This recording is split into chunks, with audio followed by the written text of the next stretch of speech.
Let's have a quick look at this electric lunchbox that the folks at Annie and Mia sent me to check out. And as you can see, it holds plenty of food for one person.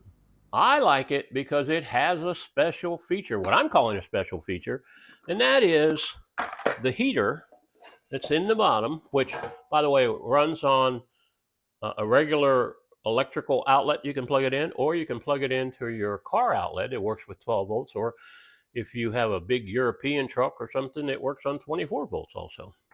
But inside here, it has what they call a PTC heater, which stands for positive thermal coefficient, which means it's a ceramic heater, which is great because they last forever. You simply plug it in on the end here with the 12 volt or the 110 volt connector, and you're good to go. It heats your lunch up in about 30 minutes. It also has on the top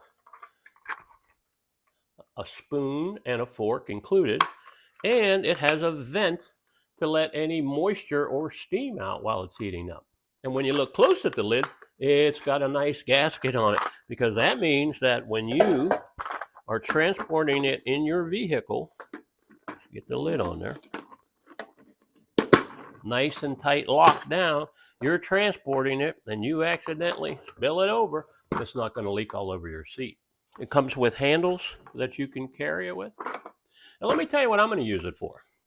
I hate going to restaurants or even going to the drive-thru. When I'm on the road and I'm traveling, it is such a waste of time.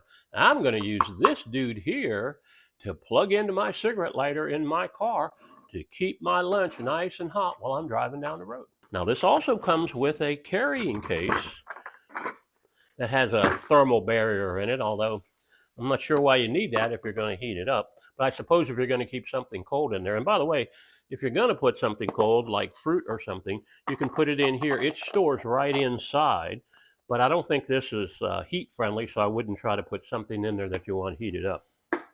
It's easy to clean. It has food grade 304 stainless steel, which I imagine is dishwasher safe. So it's nice and easy to clean. So there you go, folks. There's a lot bigger ones out there, but why do you need a bigger one when this carries just enough food for one individual? I recommend you give it a try. Hey, thanks for watching.